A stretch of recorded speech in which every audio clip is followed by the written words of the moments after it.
안녕하세요. 저는 비록 30대이지만 누구보다 다사다난한 인생을 살아온 사람입니다.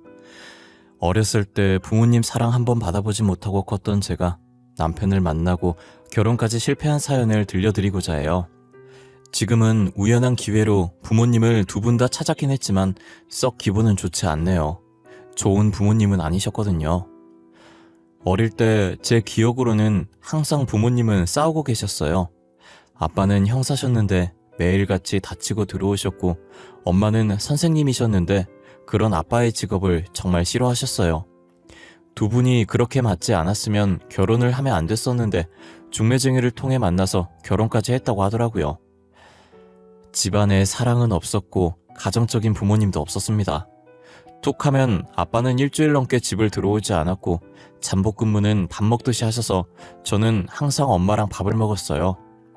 엄마는 어린 제 앞에서 가리지 않고 아빠 욕을 하셨습니다. 결국 사이가 좋지 않으셨는지 갈라서기로 결정하셨다고 했어요. 아빠는 저를 꼭 안으며 미안하다고 우셨죠. 저는 그런 아빠를 보며 무슨 말을 해야 될지 몰라 멍청하게 서 있기만 했어요. 엄마는 제 양육권을 가져가셨고, 아빠는 제게 명함을 주면서 꼭 아빠한테도 연락하라고 하셨었죠. 원래 살던 집은 아빠에게 주고 저와 엄마는 다른 동네에 집을 얻었어요. 그런데 엄마는 아빠를 너무 싫어한 나머지 아빠와 연락을 할 수 없게 막으셨었어요. 아까 네 아빠한테 받은 명함 어딨어? 그게 가져와. 이제 다시는 아빠랑 연락하면 안 돼. 알겠니? 왜요? 아빠가 보고 싶으면 언제든지 전화하라고 했단 말이에요. 너는 그 말을 믿어? 너 맞고 싶다고 한 것도 다 거짓말이야. 그런 말에 속으면 안 돼. 그리고 보고 싶으면 연락하라는 것도 다 거짓말이고. 아니에요. 아빠는 그런 걸로 거짓말할 사람이 아니야.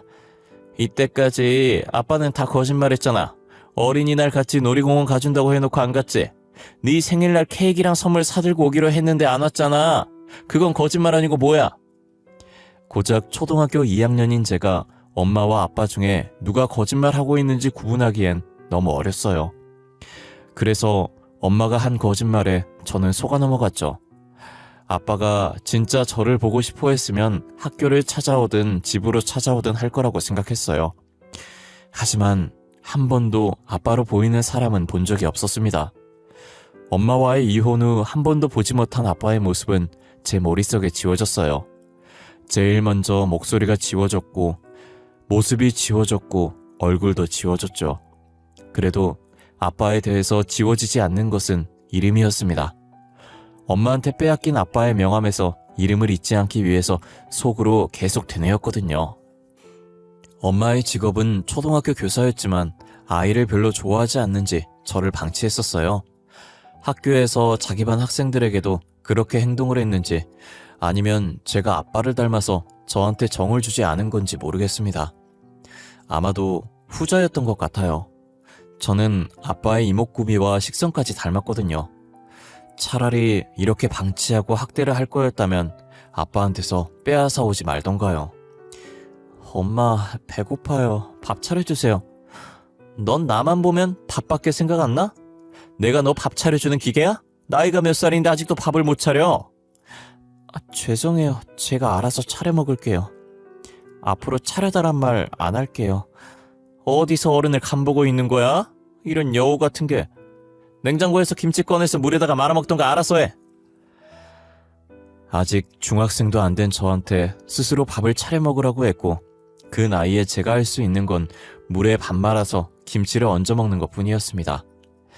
김치가 없는 날이면 그냥 물에다 밥만 말아 먹어서 허기만 달래야 했었죠. 밥 먹고 설거지를 해놓지 않으면 저를 싱크대 앞에 1시간이든 2시간이든 가만히 서 있게 했습니다. 학교에서 잘못해서 담임선생님이 엄마한테 전화라도 하는 날에는 계절 상관없이 저는 잠옷만 입은 채 집 밖으로 쫓겨나거나 베란다 창문 활짝 열어두고 서 있어야 했습니다. 정신적으로든 육체적으로든 고통을 받았습니다. 그리고 엄마가 직장에서 회식을 하고 술을 마시고 오는 날엔 물리적인 힘을 사용하기도 했어요. 다른 사람들이 알지 못하는 은밀한 부위에 멍이 사라질 날이 없었죠. 제 상태가 항상 우울하고 어두우니까 친구가 생길 일은 만무하고 오히려 왕따를 당했어요. 심하게 괴롭힘 당하고 불량한 애들한테 심부름까지 당하지 않았지만 제가 지나가면 닿기라도 하면 전염병이라도 오는 것처럼 피했고 저와 눈조차 마주치지 않으려고 했었죠. 아이들과 마찬가지로 저도 그냥 혼자 있는 게 편했던 것 같아요.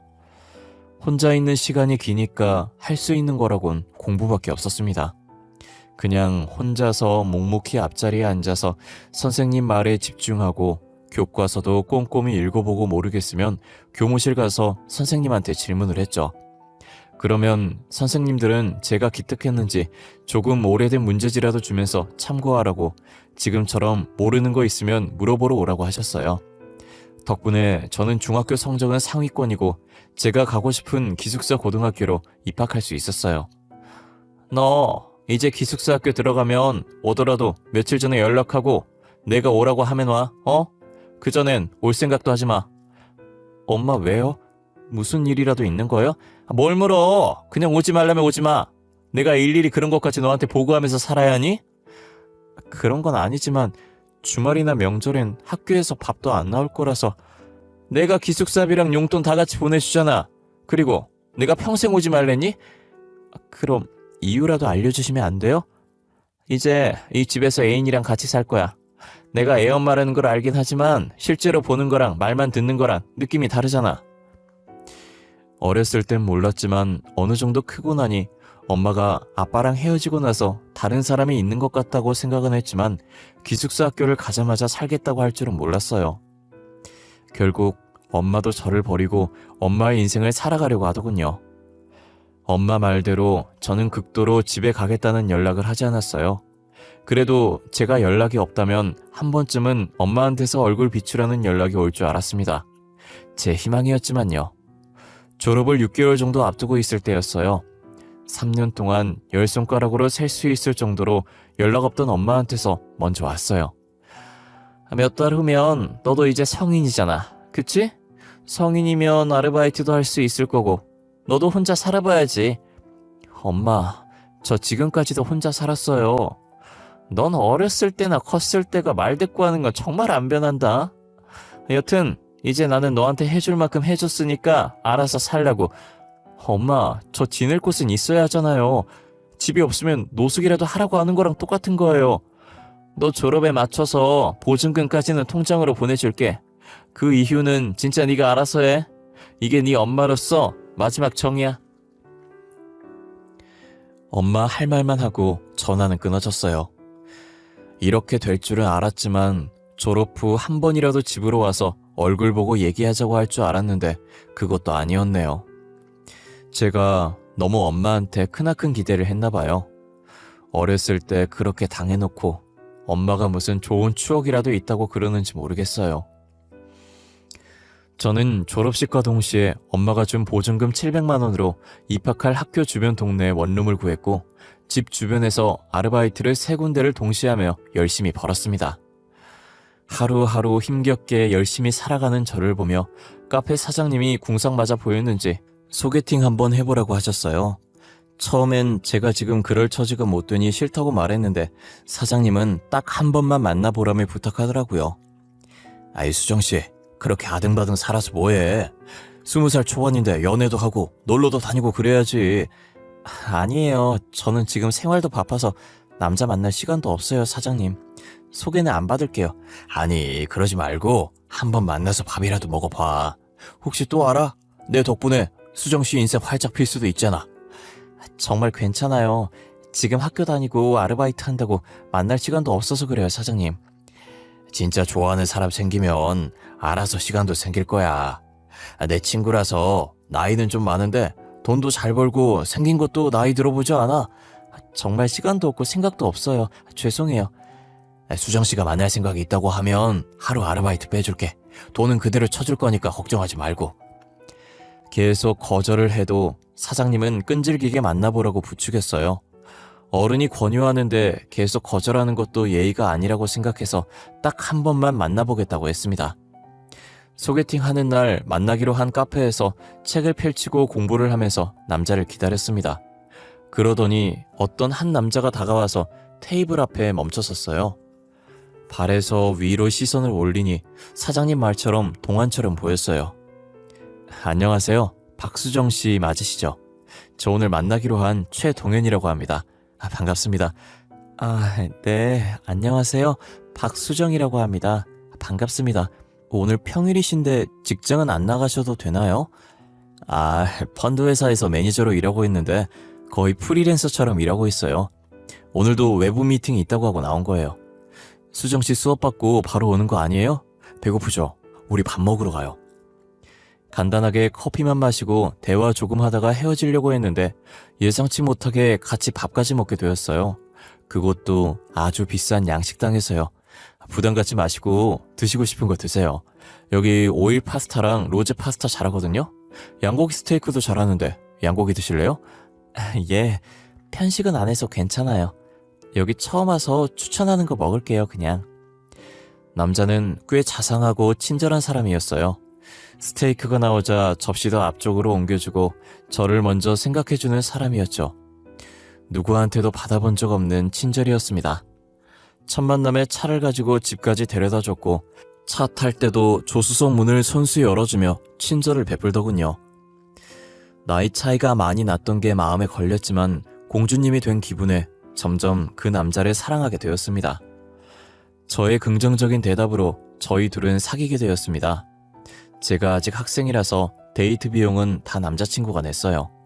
늘 얻어먹기만 해서 미안하다고 커피 한 잔이라도 사겠다고 했지만 자기는 남는 게 돈이라며 이 정도 써도 된다고 하더라고요. 되게 든든했어요. 이런 게 진정한 어른이라는 생각도 들고요. 어느 날 남자친구는 제게 뜻밖의 고백을 하더군요. 수정아, 혹시 넌 나랑 결혼 생각은 없어? 너가 결혼 생각 있으면 오빠가 돈 벌어다 줄 테니까 너 하고 싶은 거 시켜줄 수 있는데. 결혼? 아직 내 나이가 이제 20대 중반이라서 생각해본 적은 없어. 그리고 우리 나이 차이가 심하니까 한 번도 생각 안 해봤어. 이렇게 평일 주말 없이 학교에 아르바이트 다니는 거 보면 안쓰러워서 그래. 너가 운전면허만 딴다면 오빠가 벤츠도 바로 사줄 수 있는데. 비싼 차 필요 없어. 초보 운전인도 괜찮아. 그리고 차 가지고 싶다고 생각한 적도 없어. 다 괜찮다고 하지 말고 진지하게 생각해봐. 오빠랑 결혼하면 비싼 차도 운전할 수 있고 너가 따로 해올 것도 없어. 지금 내가 살고 있는 아파트에 몸만 들어와서 살기만 하면 돼. 그건 그냥 오빠한테 얹혀 하는 거잖아. 내가 어떻게 받아먹기만 하고 살아. 미안해 하지 마. 내가 해주고 싶으니까 이러는 거지. 나도 너 사랑 안 했으면 이렇게까지 헌신적으로 하지도 않았어. 무슨 말인지 알지? 남자친구 말처럼 저를 그만큼 사랑하고 있으니 결혼까지 제안했다고 생각했습니다. 그 자리에서 선뜻 대답은 못했지만 며칠 뒤 만나서 결혼해도 괜찮을 것 같다고 대답했죠. 남자친구는 들뜬 마음에 저에게 최고급으로 전부 해주겠다고 하더군요. 수정아, 우리는 어른들도 없으니까 격식 차리지 말고 그냥 친한 친구들만 불러서 혼인 서약서만 읽고 간단하게 하자. 그 대신 세상에 제일 이쁜 신부로 만들어줄게. 드레스 진짜 이쁜 거 입자. 아니야, 드레스 안 입어도 돼. 그냥 심플한 걸로 입고 하자. 어차피 간단하게 시골릴 거잖아. 그리고 내가 보태는 것도 없는데. 금전적으로 미안해하지 말라고 했잖아. 오빠 능력 있는 사람이라니까. 그래도 아껴서 나쁠 거 없잖아. 나중에 큰돈 들어갈 일도 있을 수도 있고. 어이구, 나이도 어리면서 왜 이렇게 철이 들었을까. 여보, 우리 아이도 빨리 가질까? 둘이서 사는 것도 좋지만 가족이 많이 있는 게 좋잖아. 아직 아기 낳는 게 상상이 안 돼서 무서워. 내가 잘 키울 수 있을까? 오빠는 자신 있어? 모든 부모들이 자신 있어서 아기 낳는 거 아니잖아. 서로 사랑하고 자연스럽게 생기니까 낳는 거지. 우리도 서로 사랑하는 마음 있고 둘만의 결실이 생기면 잘할 수 있을 거야. 내가 잘 키우지 못해도 오빠가 많이 도와줘. 이제부터라도 책 사서 공부도 하고 그래야겠어. 결혼과 동시에 서로 빨리 아이를 가지기로 합의했어요. 저는 자신이 없고 무섭기만 했지만 옆에 든든한 남편이 있었기에 결심할 수 있었죠. 어린 시절부터 저한테 이런 행복이 생길 거라고 생각지도 못했는데 힘들었던 어린 시절을 보상받는 듯 남편이 제게는 행운처럼 느껴졌어요. 하지만 행복은 잠시 스쳐 지나가려는 바람이었는지 금방 화목한 가정이 깨져버렸어요. 결혼한 지 5개월이 지났고 그 기간 동안 수없이 임신 시도를 했었는데 다 실패했습니다. 노력만 하면 가질 수 있을 거라 생각했는데 착각이었나 봐요. 남편도 처음엔 조급해하지 말자고 했지만 시간이 지날수록 지쳐가는 것만 같았어요. 어느 날은 남편이 집 앞으로 잠시만 나오라고 하더라고요. 나갔더니 저를 데리고 산부인과로 가더군요. 어리둥절했지만 남편을 따라 들어갔습니다. 여기 문진표 작성하시고 잠시만 기다리시면 돼요. 혹시 지금 월경 시작하신 지 며칠 되셨죠? 빈 곳에 체크 전부 다 하시고 조금만 앉아서 기다려주세요. 오빠, 산부인과까지 왜 온 거야? 나 건강검진 해주려고? 남편은 제 말에 대답하지 않고 상담실장님이 안내하는 방으로 들어가라고 했습니다. 저 혼자 들어가니 의사가 불임이 의심돼서 오셨냐며 저한테 묻더군요. 환자분 직접 예약하신 난임검사를 시작할게요. 지금 환자분 월경 3일차라 호르몬 검사하셔야 되거든요. 오른쪽 체열실 가서 피 뽑으시고 가면 됩니다. 다음날 며칠에 내원하시겠어요? 일주일 뒤에 예약을 하고 다시 찾아간 병원에서 초음파를 찍겠다고 하더군요. 결국 한 달에 걸쳐 병원을 들락날락거리면서 검사를 끝냈는데 제가 불임이 맞다고 하더군요. 간혹 환자분처럼 젊은 나이에도 불임은 환자들이 있거든요. 이런 결과를 알려드려서 죄송합니다. 나팔관에 선천적 이상이 발견되어서요. 시험관을 준비하셔야 될 것 같습니다.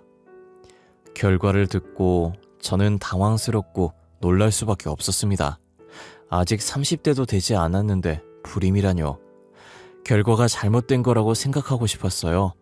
하지만 5개월간 노력했는데 성공하지 못했으니 불임일 수도 있지 않을까 했는데 남편이 아니라 제가 불임이라니 믿고 싶지 않았어요. 남편은 의사의 말에 큰 충격을 먹었는지 집 가는 내내 제게 말 한마디 걸지 않았어요. 그리고 집안에 저를 내려주고 아무 말도 하지 않고 가버렸습니다. 그날 저녁 남편은 집에 들어오지 않았고 다음날 저녁이 돼서야 들어오더군요. 오빠, 전화 온 거 못 봤어? 일이 있어서 못 들어오는 거면 메시지라도 보내주지 그랬어. 걱정했잖아. 남자가 사회생활 하다 보면 조금 늦을 수도 있고 못 들어올 수도 있는 거잖아. 일일이 보고라도 하라는 거야 지금? 그런 게 아니라 연락이 없으니까 걱정돼서 그런 거잖아. 부부로서 걱정할 수도 있는 거고. 나 어제 밤새 일 때문에 시달려서 지금 너무 피곤하거든. 더 피곤하게 만들지 말고 연락 없으면 무슨 일 있구나 하고 그냥 넘어가. 오빠 피곤한 건 알겠는데 나도 오빠 걱정 때문에 잠 못 잤단 말이야. 다음부턴 짧게라도 못 들어온다고 메시지라도 보내줘. 내가 네 잠 못 잔 것까지 투정받아줘야 하냐? 새벽까지 안 들어오면 알아서 자면 되잖아. 회사 일 하면서 네 잠까지 어떻게 신경 써줘야 하는데. 됐고 나 오늘도 못 들어온다. 난임 판정을 받고 난 후로 다정했던 남편은 180도 다른 사람이 되었어요. 임신 못하는 제가 마치 쓸모없는 사람이 된 것 같은 기분이었죠. 방에 들어가서 남편이 벗어놓고 간 셔츠를 세탁하려고 들었는데 낯선 향기가 났어요. 여자 향수 냄새더라고요. 저는 한 번도 뿌린 적 없는 진한 향수 냄새였고 뭔가 익숙한 듯 낯선 향기였어요. 그날 밤에도 남편 말대로 들어오지 않았어요. 불안한 마음에 무작정 남편이 일하는 건물로 찾아갔지만 남편이 일하는 회사가 어떤 회사인지도 몰랐던 저는 마냥 남편이 나오기를 기다릴 수밖에 없었죠. 한없이 회사 벤치에서 기다리고 있는데 지하 주차장에서 남편 차가 나오는 거예요. 도로에 정차되어 있는 택시를 타고 기사님한테 남편 차를 뒤쫓아 달라고 했어요. 남편을 미행한 지 15분쯤 되었을 때 익숙한 동네가 보이더군요. 이 동네에서 어린 시절 엄마랑 같이 살던 동네였는데 그리고 남편은 큰 아파트로 들어가 버렸죠. 몰래 남편 뒤를 따라가며 계단 밑에 숨어서 봤는데 옛날 제가 살던 집 앞에서 멈추더군요. 대체 이게 무슨 상황인지 아무리 생각해도 이해가 가지 않았습니다. 비밀번호는 또 어떻게 알고 있는지, 왜 이 집을 남편이 찾아온 건지, 정신이 없어진 저는 무의식적으로 남편 따라 그 집에 들어가고 말았어요. 오빠, 이게 어떻게 된 일이야? 왜 여기 있는 건데? 자기야, 왔어? 안 들어오고 문 앞에서 뭐해? 야, 박수정, 여긴 어떻게 알고 온 거야? 설마 나 의심돼서 미행한 거냐? 박수정? 내 딸 박수정? 아니, 자기야, 자기가 어떻게 내 딸을 알아? 야, 박수정, 너 뭐야? 내가 평생 얼굴 보지 말자고 말했는데 감히 내 집을 들어와? 오빠, 무슨 말이라도 해봐. 제발, 내가 생각하는 그런 거 아니지? 박수정, 네가 설명해봐. 너 내 남친 어떻게 알았어? 설마 둘이 사겨? 최동현, 가만히 있지 말고 빨리 말해보라고.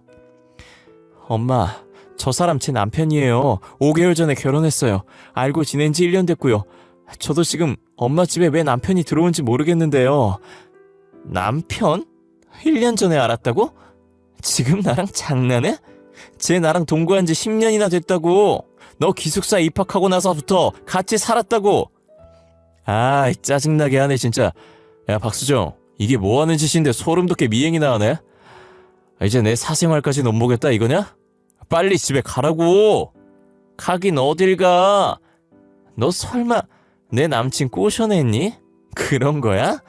이런 여우 같은 게 감히 내 남자를 꼬셔? 그 말과 동시에 엄마는 제 뺨을 내리쳤습니다. 남편은 계속 그 상황을 보고만 있었고요. 10년 동안 엄마를 만났다면 상간녀는 엄마가 아니라 제가 되는 상황이 돼버렸죠. 그 자리에서 저는 이성적으로 생각할 수도 없었고 어떻게 집으로 왔는지도 모르겠습니다. 정신 차려보니 거실 소파에 앉아 있었어요. 삼자 대면한 후 남편은 아예 연락도 받지 않고 집에 들어오지도 않았습니다.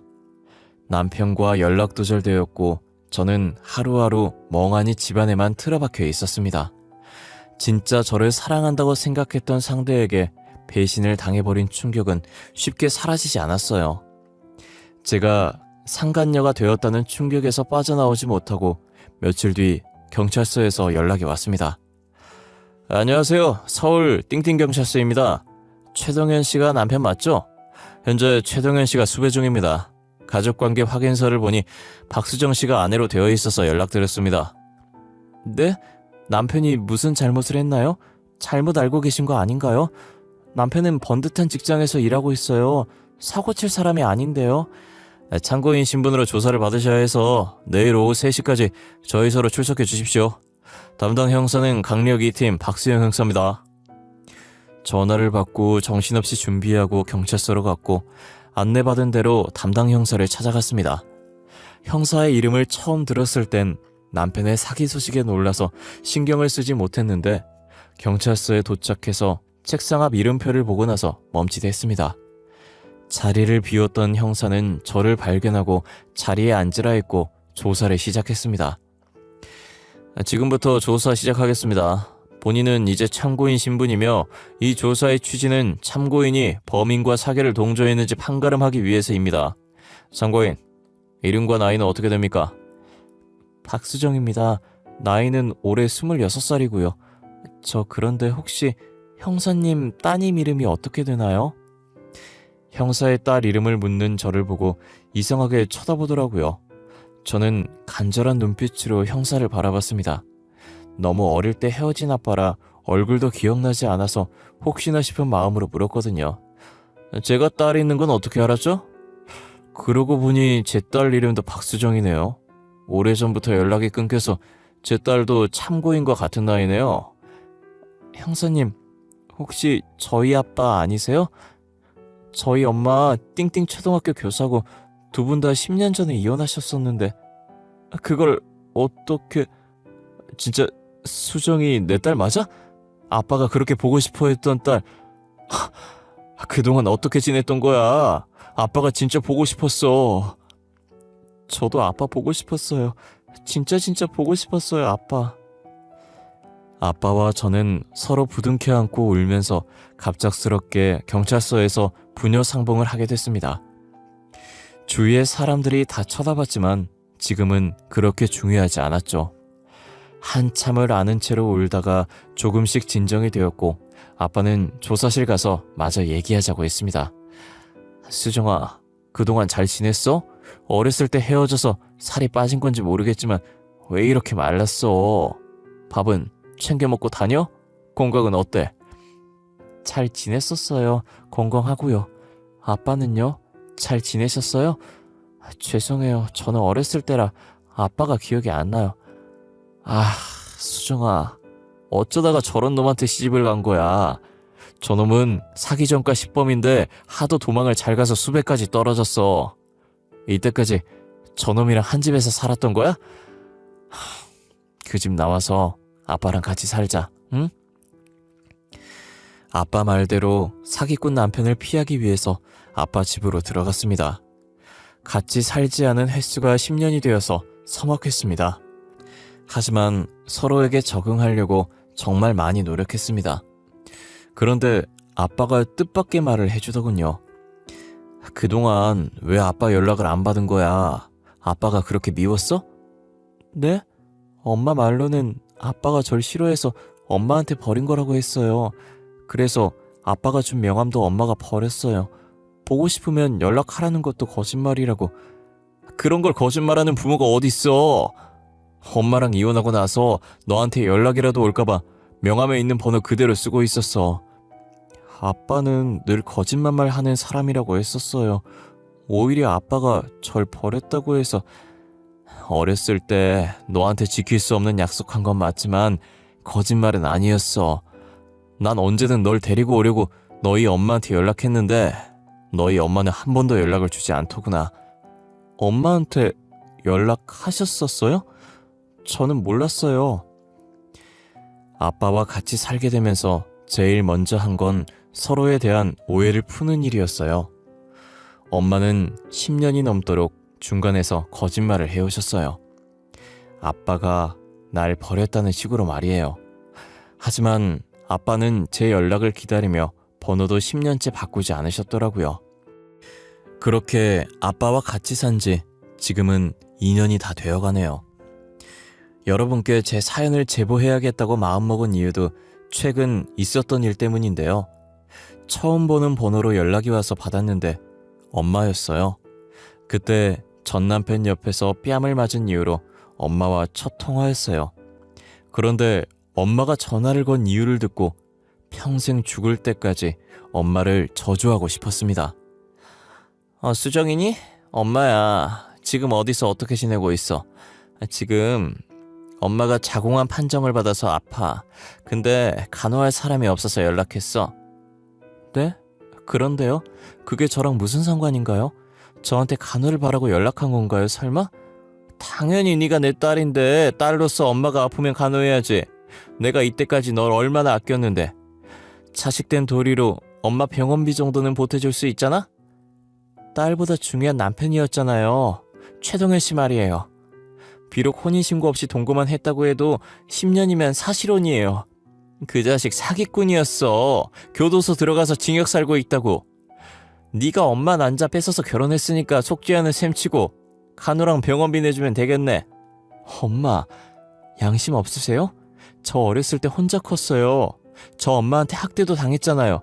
근데 병원비 달라고 하는 게 정상적인 사고라고 생각해요? 학대라니? 지금 무슨 소리 하는 거야? 누가 들으면 오해하겠다.